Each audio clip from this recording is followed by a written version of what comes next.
গাজায় যুদ্ধবিরতি কার্যকর না হলে করুণ পরিণতি হবে জিম্মিদের, এমন হুঁশিয়ারি দিয়েছেন হামাস। সংগঠনটির সামরিক শাখা কাসেম ব্রিগেডের মুখপাত্র বলেন, ইসরায়েলি সিদ্ধান্তের উপর নির্ভর করছে বন্দীদের ভাগ্য। প্রতিদিনই ঝুঁকি বাড়ছে তাদের, এমন সতর্কবার্তা দেন আবু উবাইদা। তেল আবিবে বারবার হামলার হুঁশিয়ারিও দেন তিনি।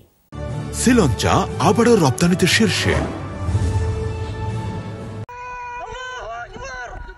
7 অক্টোবর 2023 ইসরায়েলি ভূখণ্ডে হামাসের নজিরবিহীন অভিযান, আকস্মিক হামলায় 1200 প্রাণহানি, 40 দেশের প্রায় 250 জনকে জিম্মি করে নিয়ে যাওয়া হয় গাজায়। কয়েক দফা যুদ্ধবিরতির শর্তে অনেকে মুক্তি পেলেও এখনও বন্দী শতাধিক। তারা কী অবস্থায় আছে, কি ঘটবে তাদের ভাগ্যে, পুরোপুরি অনিশ্চিততা।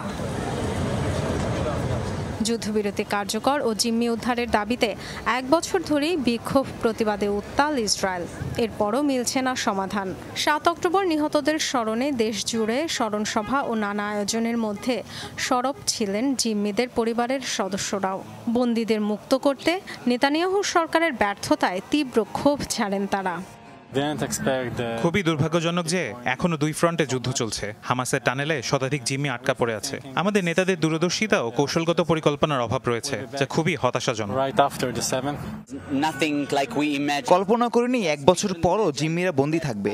প্রিয়জনকে ঘরে ফিরিয়ে না আনা পর্যন্ত আমাদের জীবন চলছে না। সরকারের প্রতি বলতে চাই, আপনারা ব্যর্থ। 7 অক্টোবরের সবচেয়ে বড় মাসুর আমরা দিচ্ছি।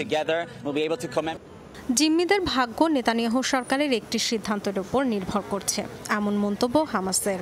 এক বিবৃতিতে সংগঠনটির সশস্ত্র শাখা কাসেম ব্রিগেড সতর্ক করেছে, যুদ্ধবিরতি চুক্তি না হলে করুণ পরিণতি হবে বন্দীদের। রাফায় জিম্মিদের সাথে যা হয়েছে তা বাকি বন্দীদের সাথেও হতে পারে। নেতানিয়াহু ও তার রক্তপিপাসু সরকার যতদিন যুদ্ধবিরতি চুক্তিতে বাধা হয়ে থাকবে, ঝুঁকি দিন দিন বাড়বে।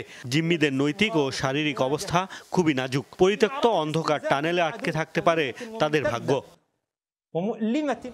জিম্মিদের জীবিত উদ্ধার করতে না পারলে তা হবে ইসরায়েলের ইতিহাসের সবচেয়ে বড় কৌশলগত ব্যর্থতা, এমন মন্তব্য করেন কাসেম ব্রিগেডের মুখপাত্র আবু ওবাইদা।